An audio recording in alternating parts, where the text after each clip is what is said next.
ಬೆಂಗಳೂರು ಸೇರಿದಂತೆ ರಾಜ್ಯದ 58ಕ್ಕೂ ಹೆಚ್ಚು ಕಡೆಗಳಲ್ಲಿ ಲೋಕಾಯುಕ್ತ ಅಧಿಕಾರಿಗಳು ದಾಳಿ ಮಾಡಿದ್ದಾರೆ. ಬೆಂಗಳೂರು, ಮೈಸೂರು, ವಿಜಯಪುರ, ಬೆಳಗಾವಿ ಸೇರಿದಂತೆ ಹಲವೆಡೆ ರೇಡ್ ಮಾಡಿದ್ದಾರೆ.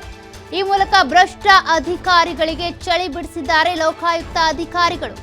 ಬೆಂಗಳೂರು, ಮೈಸೂರು, ವಿಜಯಪುರ, ಬೆಳಗಾವಿ ಸೇರಿದಂತೆ ಏಕಕಾಲದಲ್ಲಿ 58ಕ್ಕೂ ಹೆಚ್ಚು ಕಡೆಗಳಲ್ಲಿ ದಾಳಿ ನಡೆದಿದೆ.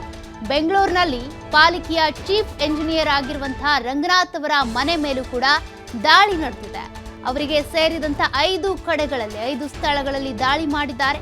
ಇಂಜಿನಿಯರ್ ರಂಗನಾಥ್ ಮನೆಯಲ್ಲಿ ಅಧಿಕಾರಿಗಳು ಲೆಕ್ಕಪತ್ರಗಳು, ದಾಖಲೆಗಳ ಪರಿಶೀಲನೆ ಮಾಡುತ್ತಿದ್ದಾರೆ. ಬ್ಯಾಟರಾಯನಪುರದ ಯಲಹಂಕ ವಲಯದ ಅಧಿಕಾರಿಗಳು ದಾಳಿ ಮಾಡಿದ್ದಾರೆ.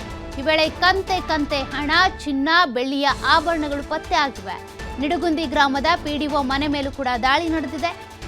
ಬೆಳಗಾವಿ ಜಿಲ್ಲೆಯ ರಾಯಬಾಗ ತಾಲೂಕು ನಿಡಗುಂದಿ ಪಿಡಿಒ ಸದಾಶಿವ ಅವರ ಮನೆ ಮೇಲೂ ಕೂಡ ದಾಳಿ ನಡೆದಿದೆ. ಮೈಸೂರಿನಲ್ಲಿ ಒಟ್ಟು 12 ಕಡೆ ದಾಳಿ ನಡೆಸಿದ್ದಾರೆ ಅಧಿಕಾರಿಗಳು. ಬಿಡದಿಯ ಮಂಚನಾಯಕನಹಳ್ಳಿ ಪಿಡಿಒ ಯತೀಶ್ ಮನೆ ಮೇಲೂ ದಾಳಿಯಾಗಿದೆ. ಮೈಸೂರಿನ ನಜರ್ಬಾದ್ನಲ್ಲಿ ವಾಸವಿರುವಂತಹ ಅವರ ಮನೆ ಮೇಲೆ ದಾಳಿ ನಡೆಸಿದ್ದಾರೆ ಲೋಕಾಯುಕ್ತ ಅಧಿಕಾರಿಗಳು. ಬೆಳಗ್ಗೆನೇ ಇವತ್ತು ಕರ್ನಾಟಕದಲ್ಲಿ ಅನೇಕ ಕಡೆ ದಾಳಿ ನಡೆದಿದೆ. ಬೆಂಗಳೂರು, ಮೈಸೂರು, ವಿಜಯಪುರ, ಬೆಳಗಾವಿ, ಚಿಕ್ಕೋಡಿ, ಚಿಕ್ಕಬಳ್ಳಾಪುರ ಸೇರಿದಂತೆ ಅನೇಕ ಕಡೆ ಕೂಡ ದಾಳಿ ನಡೆದಿದೆ. ಈ ದಾಳಿಯ ವೇಳೆಯಲ್ಲಿ ಕಂತೆ ಹಣ, ನಗದು ಇರ್ಬೋದು, ಚಿನ್ನಾಭರಣಗಳು ಕೂಡ ಪತ್ತೆ ಆಗಿದ್ದಾವೆ.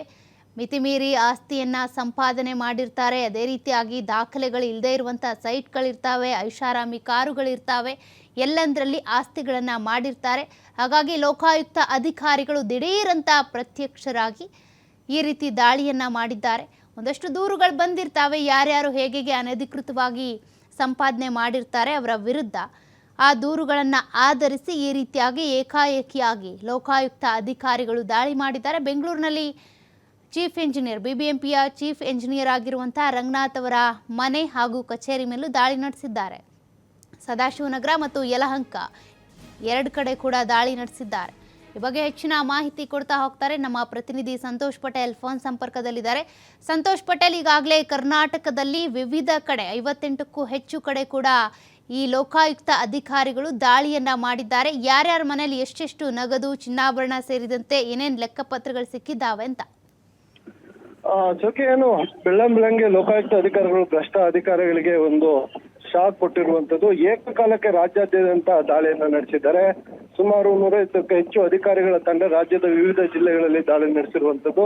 ಸರ್ಕಾರಿ ಅಧಿಕಾರಿಗಳ ಮೇಲೆ ಒಂದಿಷ್ಟು ಯಾರ್ಯಾರ ಮೇಲೆ ದೂರುಗಳು ಬಂದಿರ್ತವೆ, ಅಲಿಗೇಷನ್ ಬರ್ತಾ ಅದ್ರ ಮೇಲೆ 2-3 ತಿಂಗಳ ಕಾಲ ವರ್ಕ್ ಅನ್ನ ಮಾಡಿರ್ತಾರೆ ಅಧಿಕಾರಿಗಳು. ನಂತರ ದಾಳಿಯನ್ನು ನಡೆಸಿರುವಂತದ್ದು. ಸದ್ಯ ಬೆಂಗಳೂರಿನಲ್ಲಿ ಏನು ರಂಗನಾಥ್ ಎಂಬುವರ ಮನೆ ಮೇಲೆ ದಾಳಿ ಆಗಿರುವಂತದ್ದು. ಬೆಂಗಳೂರಿನ 5-6 ಕಡೆ ಈ ಒಂದು ದಾಳಿ ನಡೆದಿದೆ. ಅವರ ಮನೆ, ಕಚೇರಿ, ಯಲಹಂಕ ಮತ್ತೆ ಸದಾಶಿವನಗರ ಸೇರಿದಂತೆ ಬೇರೆ ಬೇರೆ ಜಾಗಗಳಲ್ಲಿ ದಾಳಿಯನ್ನು ನಡೆಸಿರುವಂತದ್ದು. ಸೊ ಈಗೇನು ದಾಳಿಯನ್ನು ನಡೆಸಿದ್ದಾರೆ ಅಂತಹ ಅಧಿಕಾರಿಗಳಿಗೆ ಸಂಬಂಧಪಟ್ಟ ಚಿರಾಸ್ತಿ ಮತ್ತು ಸ್ಥಿರ ಆಸ್ತಿ ಏನಿರುತ್ತೆ ಎರಡನ್ನು ಕೂಡ ಮಾಹಿತಿಯನ್ನ ಕಲೆ ಹಾಕ್ತಾ ಇರುವಂತದ್ದು. ದಾಳಿಯ ವೇಳೆಯಲ್ಲಿ ಅಧಿಕಾರಿಗಳ ಮನೆಯಲ್ಲಿ ಲಕ್ಷಗಟ್ಟಲೆ ಒಂದು ನಗದು ಪತ್ತೆ ಆಗಿದೆ. ಅದ್ರ ಜೊತೆಗೆ ಕೆಜಿಗಟ್ಟಲೆ ಚಿನ್ನಾಭರಣಗಳು ಕೂಡ ಪತ್ತೆ ಆಗಿರುವಂತದ್ದು. ಸದ್ಯ ಇವೆಲ್ಲವನ್ನು ಅಧಿಕಾರಿಗಳು ವಶಕ್ಕೆ ಪಡ್ಕೊಂಡು ವಿಚಾರಣೆಯನ್ನು ನಡೆಸ್ತಾ ಇರುವಂತದ್ದು. ಇನ್ನು ದಾಳಿ ವೇಳೆಯಲ್ಲಿ ರಂಗನಾಥ್ ಕೂಡ ಮನೆಯಲ್ಲಿ ಇದ್ರು ಅನ್ನೋ ಮಾಹಿತಿ ಲಭ್ಯವಾಗ್ತಾ ಇರುವಂತದ್ದು. ಯಲಹಂಕದಲ್ಲಿರುವಂತಹ ಮನೆಯಲ್ಲಿ ರಂಗನಾಥ್ ಬೆಳಗ್ಗೆ ಎದ್ದಿದ್ರು. ಈ ಸಂದರ್ಭದಲ್ಲಿ ಲೋಕಾಯುಕ್ತರು ದಿಢೀರ್ ಒಂದು ದಾಳಿಯನ್ನು ನಡೆಸಿರುವಂತದ್ದು. ಅದೇ ರೀತಿಯಲ್ಲಿ ಬೇರೆ ಬೇರೆ ಇಲಾಖೆಗಳ ಅಧಿಕಾರಿಗಳ ಮೇಲೆ ರಾಜ್ಯಾದ್ಯಂತ ಬೇರೆ ಬೇರೆ ಜಿಲ್ಲೆಗಳಲ್ಲಿ ದಾಳಿ ನಡೆದಿದೆ. ಇನ್ನೂ ಕೂಡ ದಾಳಿ ಮುಂದುವರೆದಿದ್ದು ಲೋಕಾಯುಕ್ತ ಅಧಿಕಾರಿಗಳ ಪರಿಶೀಲನೆಯನ್ನು ಮುಂದುವರಿಸಿರುವಂತದ್ದು. ಸೌಖ್ಯ, ಥ್ಯಾಂಕ್ ಯು ಸಂತೋಷ್ ನಿಮ್ಮೆಲ್ಲ ಮಾಹಿತಿಗೆ.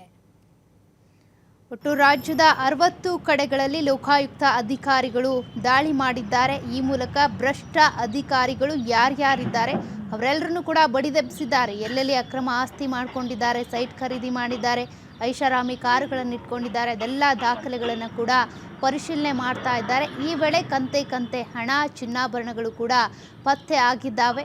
ಇದರಲ್ಲೂ ಕೂಡ ಬಿಬಿಎಂಪಿ ಚೀಫ್ ಎಂಜಿನಿಯರ್ ರಂಗನಾಥ್ ಅವರ ಮನೆ ಮೇಲೆ ಇರ್ಬೋದು, ಅದೇ ರೀತಿಯಾಗಿ ಮಂಚನಾಯಕನಹಳ್ಳಿ ಗ್ರಾಮ ಪಂಚಾಯಿತಿ ಪಿಡಿಒ ಯತೀಶ್ ಚಂದ್ರ ಇರ್ಬೋದು, ಹೀಗೆ ಅನೇಕರ ಅಧಿಕಾರಿಗಳ ಮೇಲೆ, ಮನೆ ಮೇಲೆ ಹಾಗೂ ಕಚೇರಿಗಳ ಮೇಲೆ ದಾಳಿಯನ್ನು ನಡೆಸಿದ್ದಾರೆ.